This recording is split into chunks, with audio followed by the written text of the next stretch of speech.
ngizele bazalwane ukuzondla ngezwi kaNkulunkulu lelo lifundayo kulola futhi kuletha ukuthi ukholo lwakho lube lukhulu lukhule.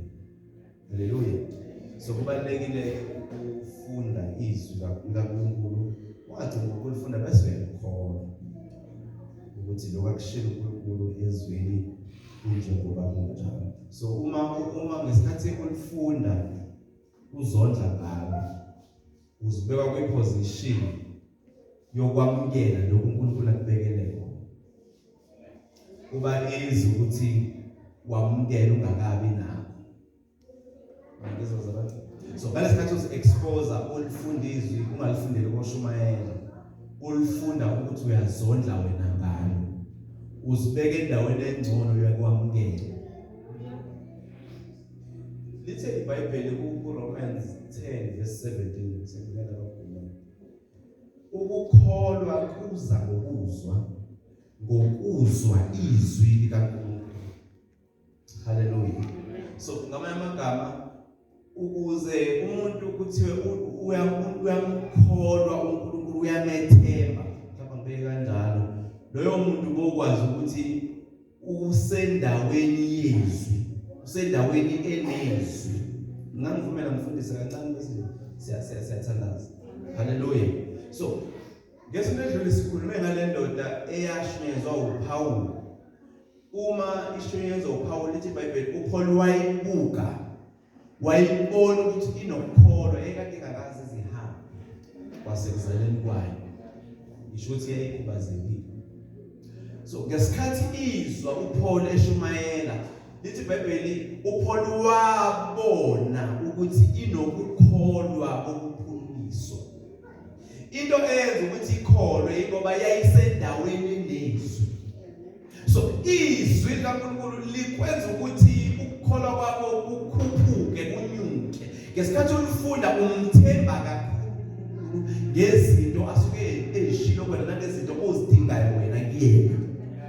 So ukukholwa nezwi ahlukani. Uma ufuna ukuthi izithembu ufinyelele izithembiso zikaNkulunkulu ufundiswe. Uzobona uzomkholwa ngendlela ongakazi ukukholwa ngayo. Haleluya. So uma sithi ke ukukholwa kuza ngokuzwa izwi. Akusho ukuthi wonke ozwe izwi uyakholwa. Nizwile le? Amen. Bangabantu sibashumayeza kodwa kube hlangana bangaphenduki. Angithi balizwile izwi. Lithi babe ukukholwa kuza ngokuzwa izwi. Balizwile bathi abalikholwanga. Haleluya. Ukuthi sithi ukukholwa kuza ngokuzwa akusho ukuthi wonke umuntu esomtshela ngizwi noma uzozwa izwi. Hlanshele kusakazweni kuma-TV yonke indawo but akubona bonke abalizwayo. Bayalizwa kodwa akubona bonke abalamukelayo. Uma sithi ukukholwa kuza ngokuzwa izwi kaNkulunkulu sisho ukuthi ukukholwa akukho umyalezo ungekho.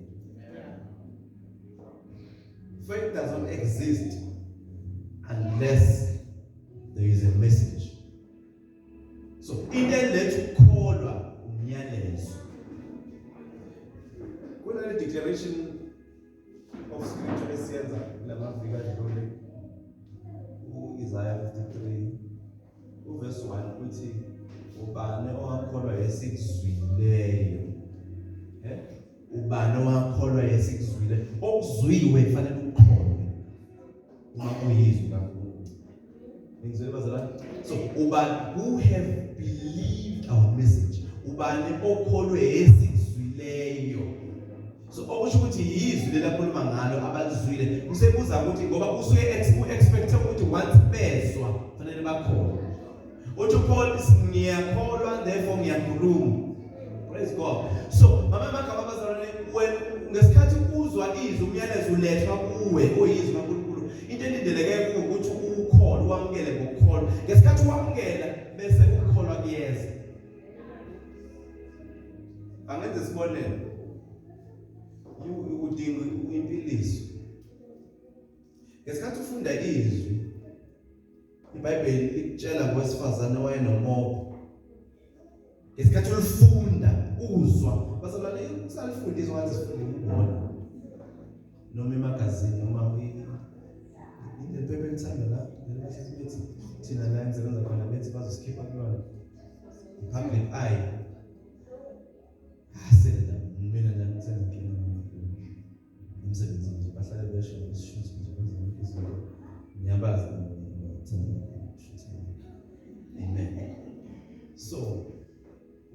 lana-ke bazalwane awalinalela asifunde ngomagazini, right?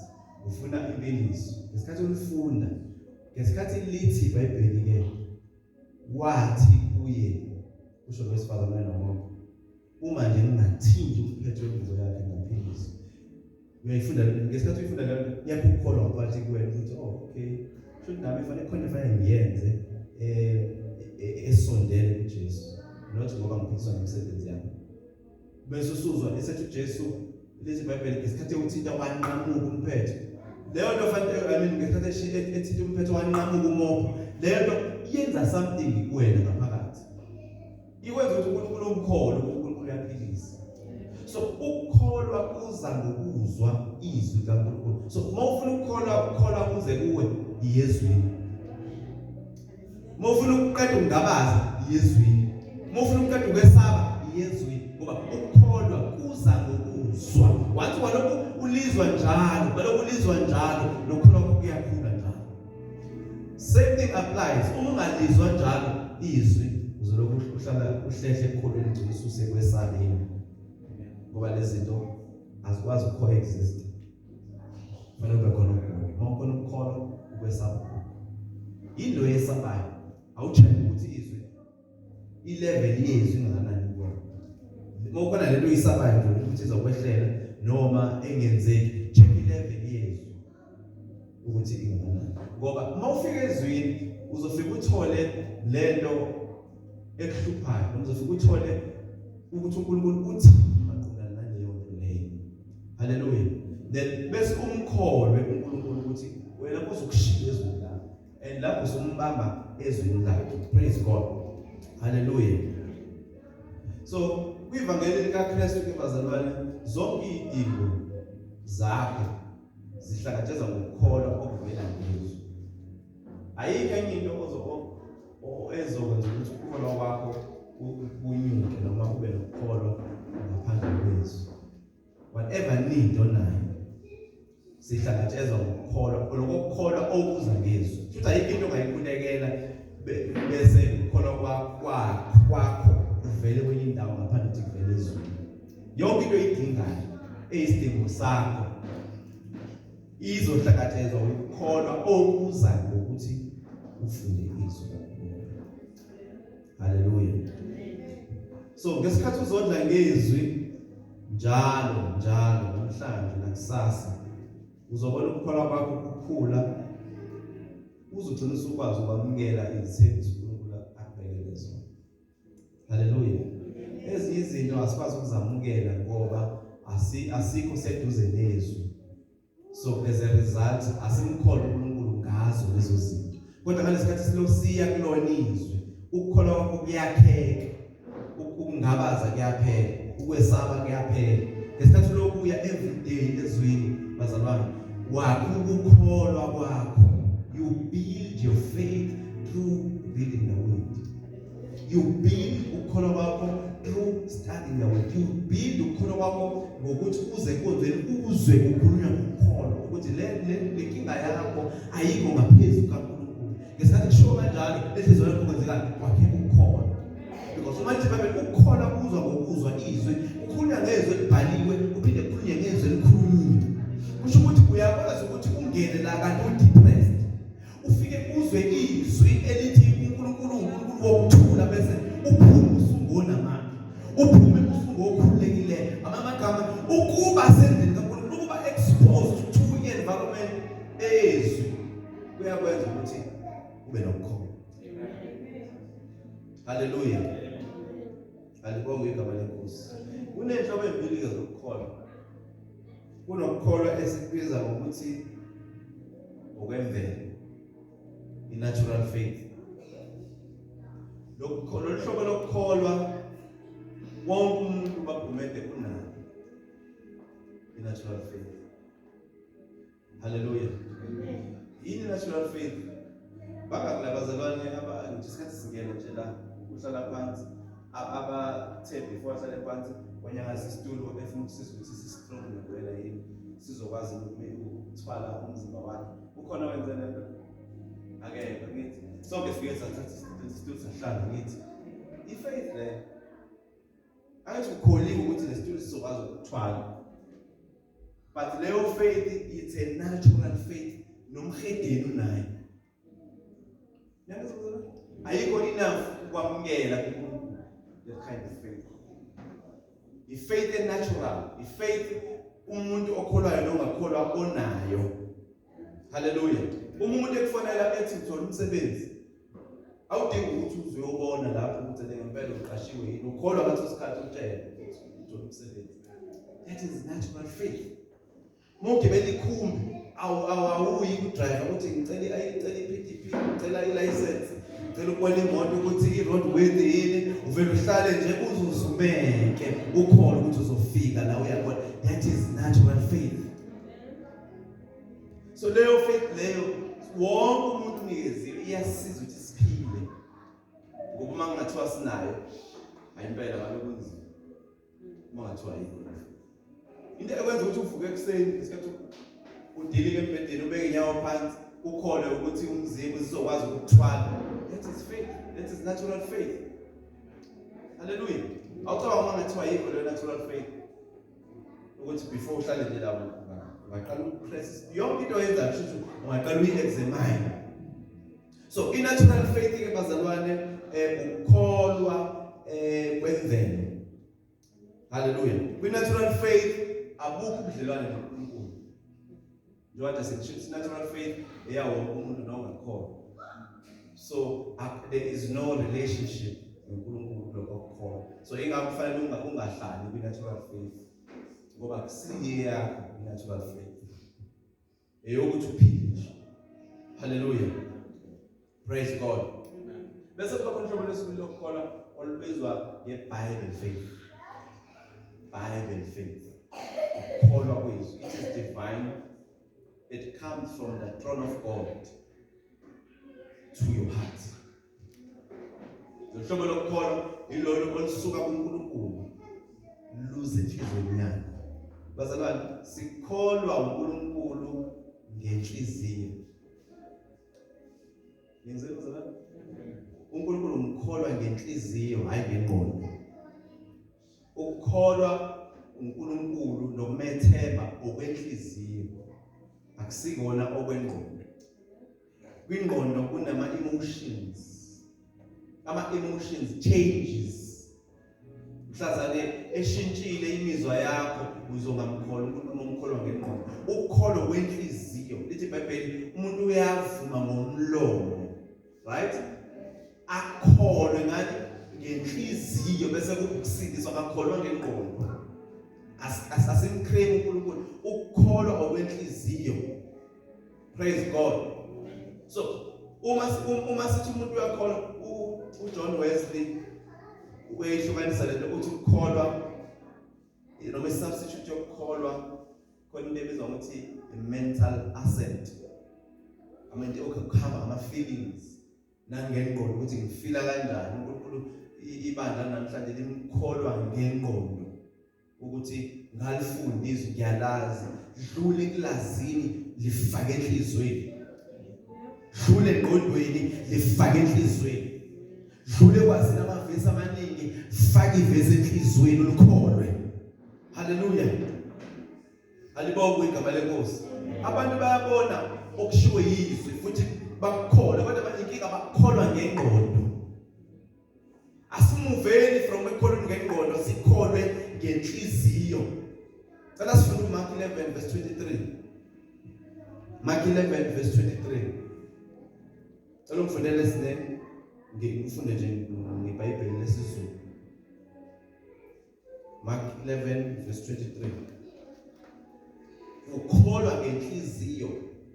Ingake inhliziyo kufanele ungayigcwalisa amagqubu, ungayigcwalisa inzondo ngoba uyidinga. That where matters of the heart flows from. Mark 23. Yeah. Ngiqinisile ngithi kini yilowo nalowo oyakuthi kule ntaba qhubuleka kuphonseke elwandle. Right, ngawudolwe balapha kancane usho lo ukhuluma nesimo esiphambi kwakhe intaba, right? Usho ngomlomo. Yes. Engangabazi enhlizweni yakhe, kepha ekholwa ukuthi lokho akushoyo kuyenzeka, uzakuba nawo. Engangabazi bazalwane. Ngicela uphinde bazalwane bazalwane. Engangabazi kuphi? Ngiqinisile ngithi kini, yilowo nalowo oyakuthi kule ntaba, qhubeka uphonseke elwandle, engangabazi enhlizweni yakhe, kepha ekholwa ukuthi lokho akushoyo kuyenzeka, uzakuba nawo. Ngibona into ezuthiwa lapha, if faith siyakhuluma. Lokho esifuna ukubona siyakhuluma. Ilona lo oyakuthi kule ntaba. Kusho ukuthi kunesimo esiphambi kwakhe uyakhuluma naso ngokholo. Bese ungangabazi kuphi enhlizweni. Bese lithi babe uyakuba nakho lokho akhulekelayo. So ukukholwa okwenhliziyo awungabazi enhlizweni noma kuthiwa ingqondo yakuphikisa iyazama ukuhlanganisa. Kodwa inhliziyo imile ithi no uNkulunkulu yena ushi othembisayo ukholekile. Because uNkulunkulu asimkholwa ngengqondo because ingqondo iyakhohlwa ingqondo iyashintsha. But simkholwa ngenhliziyo. Inhliziyo bazalwane iyona la khona umoya wethu ukhona.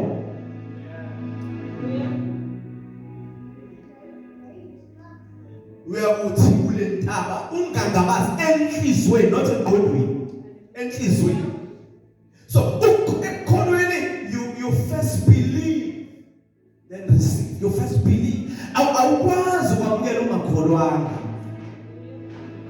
Awukwazi ukuthola lo msebenzi ungawukholwanga ukuthi usunawo. Awuqale ukukholwa, uqale ukhulume bese ukholwa. Awuqale ukubona bese uyawukholwa, uyawukholwa bese uyawubona because lokho okubonakala kuvela kokungabona. Yini umsebenzi wokukholwa uzoqala uyibona into bese uyikholwa. So in faith we believe first then we receive. Yamkela ungakaboni.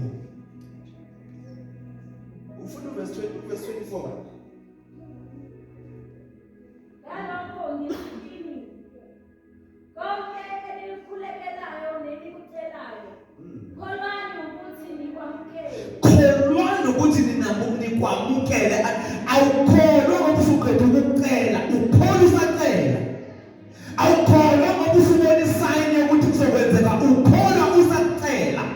Awukholwa ukuthi usuphile ngoba ubuhlungu ungasabuzwa, ukholwa usekhona ukuthi awukholwa ukuthi usunakho ngoba usufoneliwe wathenjiswa, ukholwa kuyihlale kungekho lutho.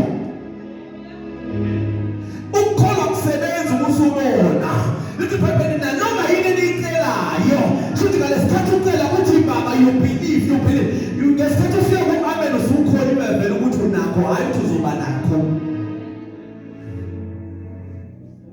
Lithi iBhayibheli aninakho njengoba aniceli. Noma necela amisi. But namhlanje sifunda izwi lithi nanoma yini eniyicela kholwana ukuthi senina. This is a present tense. This is not the future tense. You believe when you are praying. Ukuthi senginawo lo msebenzi. Noma ingqondo yami ngamtshela okunye. Senginako ukuphila. Senginako ukuthula. Senginawo lento engikholelwa. Noma kuthiwa ingqondo ingasho okuphambene. Angihambi ngokubona noma ngokukholwa. Kholwani nizoba nakho seningakho. Yamkela ngokukholwa. Ungakaboni. Ukukholwa kukho okubonwayo. Kodwa kusezweni kaNkulunkulu. Wathi wafunda izwi unakho. Uma nje ubazalwane wathi wafunda izwi lathi unakho usunakho.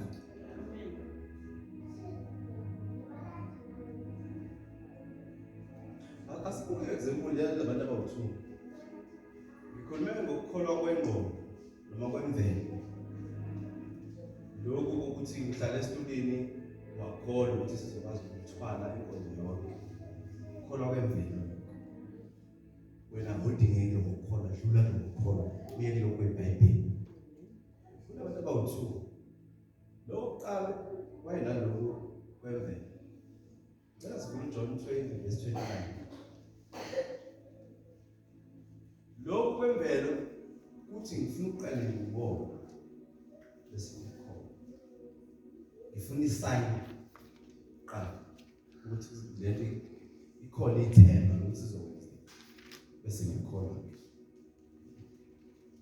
uJesu lawo esevukile ngesikhathi abafundi bakhe bembona uThomas wayekade engekho wasala futhi wasilela ngesemuva. Sebeyamtshela bethi ivukile ngonyama womndeni kaJuda. Waphendula ngicela ufune verse 29. uJesu wathi kuye, ngokuba ungibonile ukholiwe na? Ngicela ukuba awunikele ngenhla encane. Verse 28. Verse 28. uTomase waphendula wathi kuye, Nkosi yami, Nkulunkulu wami. Verse 29. uJesu wathi kuye, ngokuba ungibonile ukholiwe na? Babusisiwe abakholwayo bengabonanga. Lizilo bazalwane. uJesu had to go to 11 Thomas ayiyona. Uthi uThomas no mina ngeke ngize ngikholwe ukuthi uJesu uvukile ngingambonanga. Futhi ngekugcina ekutheni ngibone. Fanele ngithathe umunwe yami ngifake lapha emanceleni akhe ukuze ngizwe ngempela ukuthi ungiyini. Lolu hlobo lokukholwa uhlobo lokukholwa lo natural faith, uhlobo lokukholwa olufuna ukubona kuqala into ngaphambi kokuba yenzeke. Olufuna isign ukuthi yini ephathekayo. Ukukholwa kuyaphatheka, udinga into ephathekayo. Wathi ukukholwa unento ephathekayo. Ake mothenga indlu udinga itayitela ukuze ubone ukuze ukholwe ukuthi usunayo ngempela. Uma ngifika phethe itayitela bakhomela sengilendlu nayo itayitela ubufakazi. Akudingi ukuthi azabone indlu zakholwa ukuthi nginayo. Into ebhalwe phansi iyona eshoyo ukuthi senginawo ngempela. uThomas uthi uJesu kuyena Thomas laba bakholwa benjalo ke bazoba inkinga. Kodwa ubusisiwe okholwa engabonanga. Awudingi ukuyibona lento ekhulekelayo ngesikholwa ukuthi ikhona. Udingiza ukutshela ukuthi ikhona. Bese uyakholwa. Ukubona kuza ngamuva. Abazalwane sijaha ama-results. Ukukholwa kona ama-results. Ukukholwa ukubamba lokho uNkulunkulu akushilo ezweni. So lo mzalwane akakholwanga ukuthi uJesu uvukile. Wakholwa ngoba esembona wamthinta. Uthi uJesu wethomas ubusisiwe usukholwa ngoba usubonile. Engathi ungakholwa ngoba usubona isign yalento ekhulekelayo. Engathi ungakholwa kumnyama, engathi ungathemba noma kumnyama ukuthi ngaleko amavinga ezikhona. Ungakayiboni into iBhayibheli uAbraham wakholwa yithemba lingasekho ithemba. Webazana lo hlobo lokukholwa, uhlobo lokukholwa ukuthi ngiyamethemba noma ingekho into ebukeka ngazothi fanele ngimthembe. Noma kubuka ngathi kumnyama kodwa ngiyamthemba yena ukuthi unayo indlela ukuthi uzokwenza kanjani angazi. Kodwa ngiyakholwa ukuthi yena ngokushilo because ukukholwa kwethu kuphuma eksheni kwakhe. Uma ishilo into ikhona bisekele ukuthi ikhona. Wathi ayisho yena ikhona uzokwazi kanjani ukuthi uyishilo yini ungafundiswa. Because ukukholwa kuza ngokuzwa izwi. Wathi wathola izwi laqinisekisa ukuthi leyo nto unikeziwe ikhona. Ufunayo ukuhamba ukhulume njengonayo. Ukukholwa kuyenza ingqondo kubantu bengqondo. Because ukukholwa kuzofuna uprove ukuthi usho kanjani ukuthi ufunako ungenakho. Usho kanjani ukuthi uphilile iripoti yadokotela imithelo yakho. Usho kanjani ukuthi ufuna umsebenzi umuhluphe. Usho kanjani ukuthi imali unayo kodwa i-account yakho iku-negative. Ukukholwa akuyenzi sense kubantu bengqondo. Haleluya. Musufuna uhlanganisa 1 no 2. Musufuna uhlanganisa 1 no 2 ukuze ubone ukuthi lento izoba khona ngempela yini. Ekukholweni u1 no 2 adingeka hlanganiswa. olungileyo uyophila ngokukhulu. Asibone lo baba wesibili owena ukukholwa kwezwi, Abraham. Romans 4 verse 17 to 21. Romans chapter number 4 verses 17. Aluhlobo lokukholwa kwezwi. Hayi bazalwane, sathana sirobheka kakhulu. Sirobheka kakhulu sathana sahamba ukuthi sibonane sizwane. Hayi refuse to be average. Lokhu yala ubomzalwane nje. Full verse 17 please. Michael again, it's fine, can you? Njengokulotshiwe ukuthi ngikumisile ube nguyise wezizwe eziningi phambi kwalowo uNkulunkulu akholwa nguye.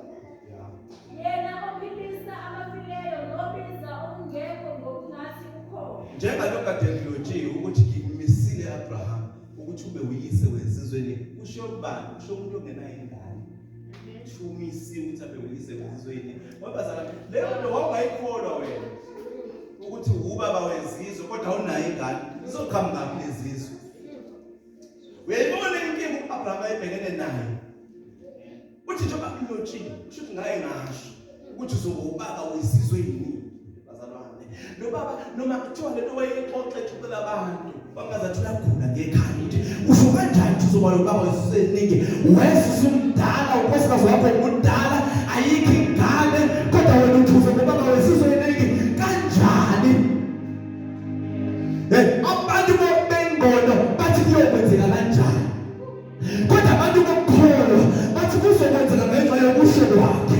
Ukuthi uzokwenzeka kanjani? Yena uyazi ukuthi uzokwenza kanjani. Akusiko ukuthi ngazi ukuthi impilo yami uzoyiathenda kanjani. Akusiko kwakho ukuthi wazi ukuthi indlela zakhe sike zakhe. Wena kwakho ukuthi umkholo ukuthi uzokwenza.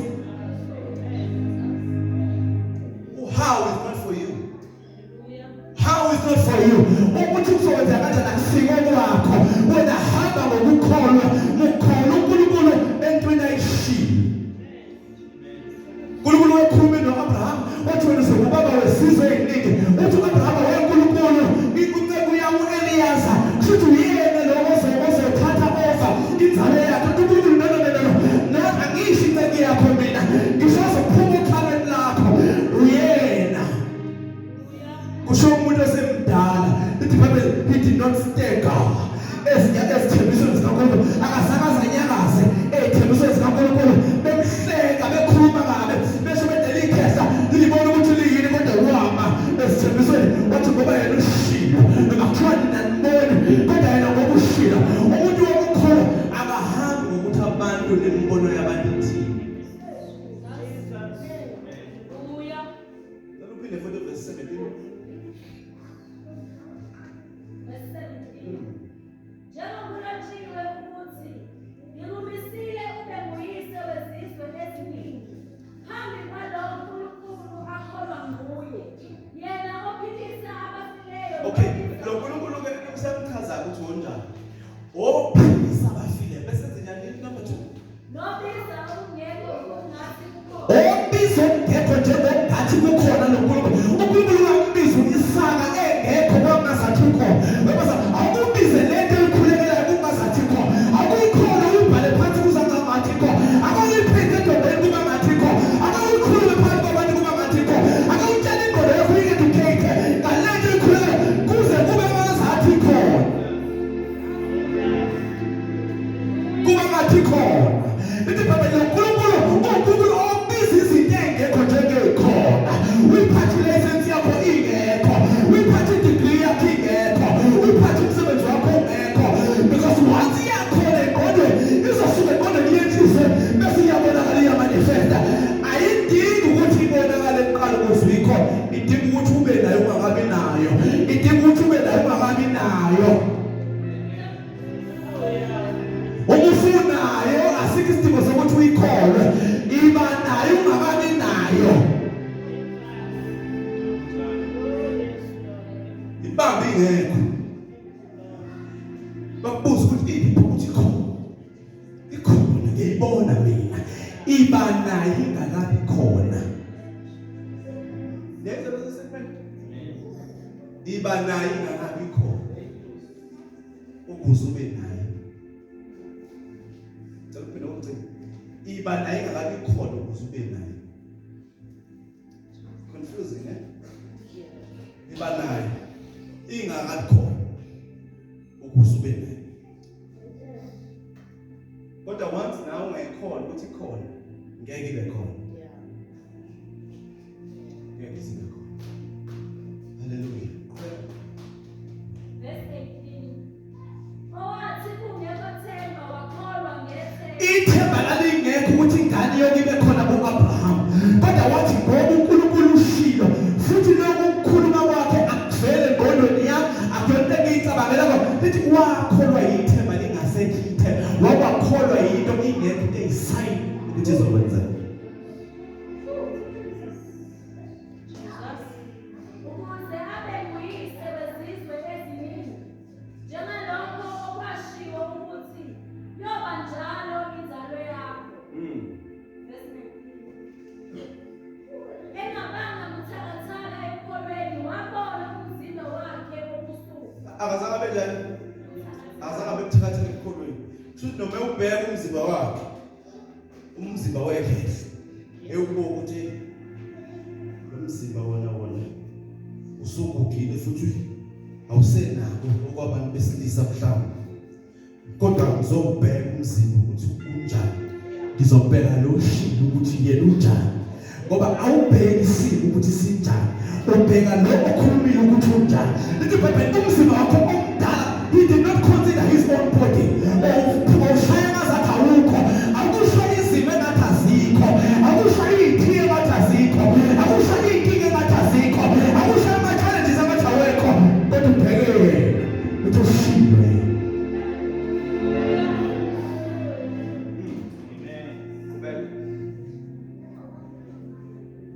Eneminyaka engaba ngeyikhulu. Lo baba wayesena 100 years. Kodwa isiphumo isithembisa sikafiki. Uyabona ukuthi lento yakho ilula kakhulu. Ithonephi isihlale nje inyanga ezimbalwa already usuyakhala. Lo baba wayesena 100 years akusekithemba. Qhubeka. Nesizalo sikaSara sifile. Kwangena kuphela nenkinga nomkakhe akusho ukuthi wesemdala khona. Isizalo sasesifile. Amazi ukuthi mama ngabe khona kulendlu asebetshele ukuthi indaba yakhe isifile. Ukuthi indaba yakhe isiphelile. Ukuthi akukho kusangenzeka ngayo. Kodwa namhlanje ladies and gentlemen, I'm here to tell you ukuthi uNkulunkulu ushilo yena uzokwenza. uNkulunkulu ushilo uzokwenza. Noma kuthiwa isizalo sikaSara sesifile. Noma kuthiwa sesiphelile. Noma kuthiwa yikho into enhle ekuthiwa ingaphuma kuwe. Noma usangayenza ngizothi namhlanje ikhona. Namhlanje sizoshintsha i-statement. Namhlanje sizoshintsha ukukhuluma kwabantu. Namhlanje sizoshintsha ukubuka kwabantu. Namhlanje sizoshintsha i-background yethu. Because i-background yakho ayinawo amandla okubamba ukuthi uye la ukho. Wabaza unamandla okushintsha la uya khona nokungenawo okushintsha la usuka khona. Wena uzikhethela ukuthi wazalelwa emakhaya. Wena uzikhethela ukuthi wazalwa abazali abangenayo imali. Wena uzikhethela ukuresho. Awuzikhethela ukungasebenzi. Kodwa unamandla okukhetha ukuthi uvelaphi. Unamandla okukhetha ukuthi impilo yakho ufuna ukuyiphila kanjani. uNkulunkulu akasukudisa ithena leso zinto. It's a willpower. Uyazikhethela wena. Uzikhethela wena ukuthi uphila ngokukholwa nokuphila ngokusho kwabantu. Awuphinde futhi lo verse.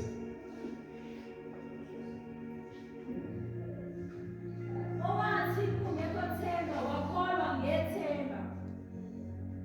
Ukuze abe nguyise wezizwe eziningi. Njengalokho okwashiwo ukuthi yoba njalo inzalo yakho. Engabanga buthaka ekukholweni wabona umzimba wakhe wokusuka. Eneminyaka engaba ngeyikhulu. Nesizalo sikaSara sifile. Yes. Akangabazanga ngesithembiso sikaNkulunkulu. Uyezwa? Nanso-ke inkinga akangabazanga ngesithembiso ngathi ngokungakhona. Into yazi ukuthi singayitholi isithembiso kungabaza ngaso isithembiso ukuze singathuli. Kuthiwa ngazangaza ngabaze ngani ngesithembiso. Ngani ngokungakhona. Qhubeka. Kodwa waqina ekukholweni. Waqina.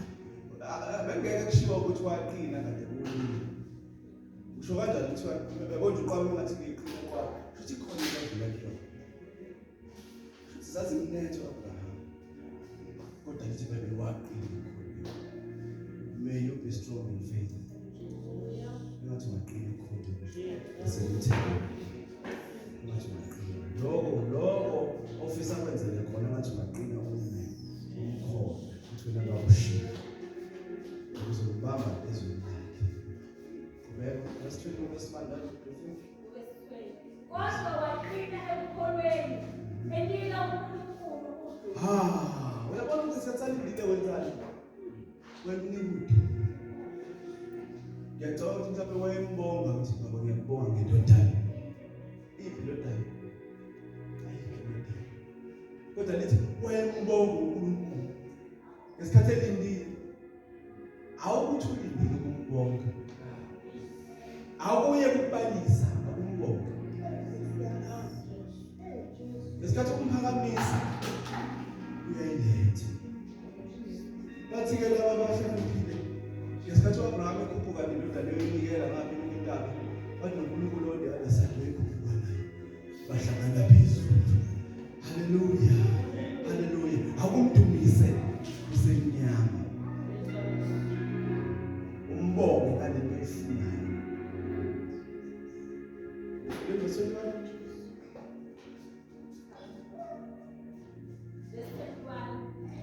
Eqinisekile ukuthi lokho abathembisile kunamandla nokukwenza. He was fully persuaded. Uyinesiqiniseko, yes?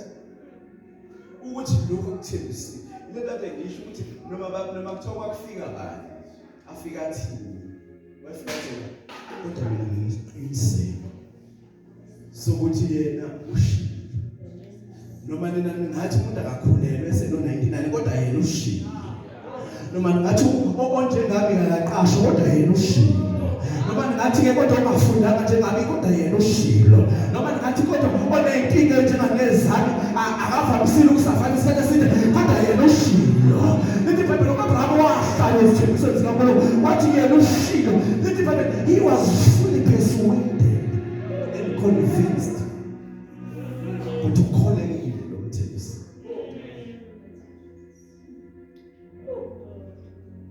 Thank you, Jesus. This is the kind of faith that we need. Yilo hlobo lokholwa esidingayo sengiyathandaza. Lithi iBhayibheli ofuna incwadi yamaHebheru chapters number 11. Lithi ngokholwa uAbraham. Lithi wakholwa uNkulunkulu washiya ikhaya lakhe. Wayentabeni uNkulunkulu wayendaweni akade engayazi. Washiya ikhaya lakhe by faith. Because ukholwa kuyakwenza ukuthi umlalelo uNkulunkulu ukholwa akandaba ukuthi uyikhamba zone enhle kangakanani emnandi kangakanani. Lithi iBhayibheli lo baba wakhuluma uNkulunkulu wathi phuma Abraham ezweni lakini nasendlini kayihlo nasehlotsheni zakho uye ezweni engizakukhombisa lona. Lithi iBhayibheli this man of God akazange amquestion uNkulunkulu kodwa waphuma engazi ukuthi uyaphi.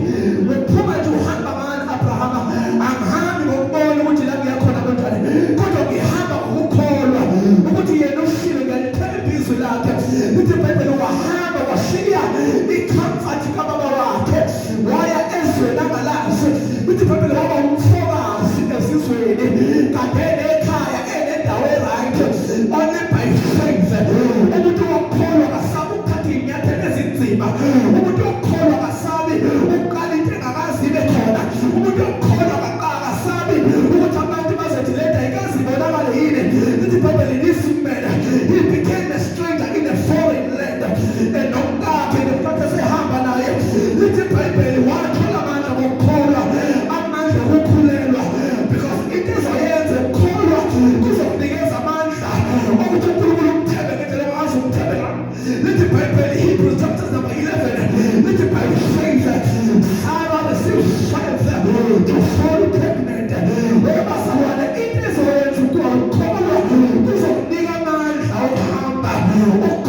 and from our circumstances bese sikhole uNkulunkulu ukuthi yena uthembisile kholweni. And let him Bible another man by the name of Moses. Lithi abazali bakhe babona ukuthi le mfana une-potential. Lithi wahlala 3 months emanzini by faith. Abazali bakhe bamthatha bayomthukuza ngokukholwa. Babengazi noma khona inyonga yini olwandle, babengazi noma khona iy'lwane yini emfuleni, kodwa ngokukholwa bamthatha bayombeka. Lithi iBhayibheli this man esekhulile wanqaba by faith. Asizenzeni siyenziswa. Lithi ngokukholwa wanqaba ukubizwa ngendodana yendodakazi kaFaro. Lokho wakwenza ngokukholwa. Lithi iBhayibheli ngokukholwa la madoda enza into emangalisayo. Lithi by faith Moses left Egypt, waphuma no-Israyeli engazi ukuthi uyaphi. Ngithi mina waphuma no-Israyeli engazi ukuthi uyaphi. Ebambizi nokholwa, ebambizi nokholwa. Umefika olwandle olubovu by faith wayiphakamisa induku yakhe. By faith ulahluleka ulwandle owenu Israyeli emhlabathini owomileyo. Lezo zinto bazalwane zifuna abantu abazobepheka ngoNkulunkulu. The very same sea ekwawena khona u-Israyeli isitha safike saphelela khona. By faith, remember by faith. Remember ukukholwa. Mawehlela ngezazi. I'm getting ready to close. Mawufuna verses number 32. Hebrews 11. Lithi iBhayibheli. Bayibhala umbhalo weHebrew. Uthi time will fail me. If I can tell of Gideon. Yabona sebabalile bonke laba ukuthi khona ngabo. ORahab obala boNoah, obala uAbraham noMoses noJoseph. Usethi ngizase uthi kuyophela isikhathi. Uma ngathiwa ngimtshela uGideon. Uma ngathiwa ngimtshela ngoJeftha. Uma ngathiwa ngimtshela ngoSamson. La madoda akhombisa ukukholwa kunzima ngoba bazalwane thina yena amaphutha. Lithi iBhayibheli uGideon wayekade ehlele ephulukolweni. Bayifika inkosi kunye ngesimo sengelosi. Ithi weGideon wena uyiqhawe namandla. Kwafanele alibukele lelozwi by faith. Ukuthi inkosi ngiyiqhawe namandla kanjani ngihlele endaweni iqashile. Kodwa by faith iBhayibheli wakwazi ukusindisa u-Israyeli esandleni samamidiyana. If there is a man by the name of Jephthah who was full of faith, lithi iBhayibheli lendoda yenza isithembiso. Lendoda ebizwa ngoJephthah, lithi iBhayibheli yenza isithembiso ukuthi uNkulunkulu manginganqoba ama-Amoni ngizoletha umhlatshelo kuwe. Lithi iBhayibheli wenza umhlatshelo noma wenza isivumelwano sokuthi uma ngibuye empini into yokuqala yokuphuma emnyango wekhaya lami iyona ngoyinikela kuwe. Lithi iBhayibheli mampela uNkulunkulu wakunikela ama-Amoni esandleni sakhe. Lithi iBhayibheli mayephuma esebheke ekhaya, the first thing eyavela ngomnyango wekhaya lakhe kwakuyindodakazi yakhe. Basho ukuthi manje isithembiso asiguquki futhi isithembiso asiphulwa. Kwafanele ayithathe indodakazi yakhe ayoyinikela njengomhlatshelo. It is only by faith ukuthi umuntu angenza lokho. Ubani ongathatha ingane yakhe anikele ngayo. There is a man by the name of Samson. Lithi iBhayibheli wayehamba nabazali bakhe along the way beyiphina. Lithi kwaqhamuka iphumeza elincane babuyela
Hallelujah. Lithi iBhayibheli uthi time will fail me. Uma ngantshela ngoBaraka, ubala abantu abanamaphutha. UBaraka owasaba, walanda uNkosazane. Ukukhayona empilo ehamba naye. Lithi iBhayibheli lo mama uthi Debora, uthi weBaraka, ukuhamba nami, ngeke usayithola udumo. Ngoba uthi usizwe umuntu wesifazane. Wathi angenda umuntu wesifazane umuntu wesilisa. By faith I am going with you. Lithi iBhayibheli bebasalwane baningi abanye. These men escape fires. Namadoda awesifazane bajoba imililo.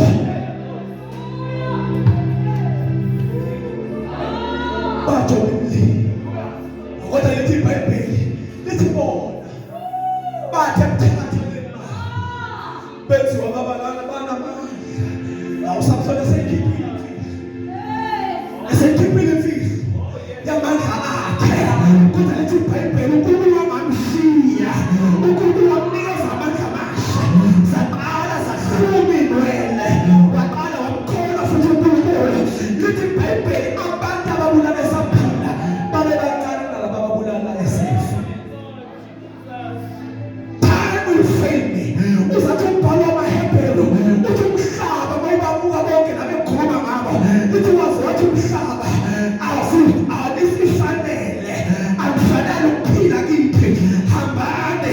Lithi iBhayibheli when I talk about Enoch, lithi iBhayibheli he walked with God. He believed God engambonanga. He believed God engamzwanga. There were times mhlawumbe engakwazi ukuthandaza kodwa wamkholwa uNkulunkulu until he was nowhere.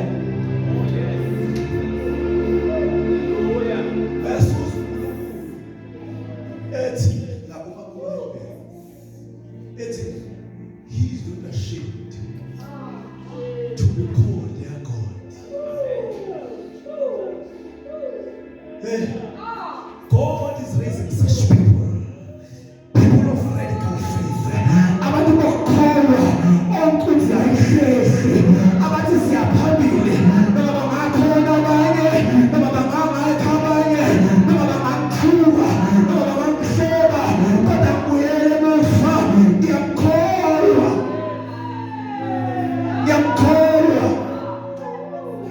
God is raising his people. uNkulunkulu ufisa abantu bakhe, abantu benhliziyo yakhe. We don't stand on our feet. Keta pasea la bahaya. Kuya tose la bahaya.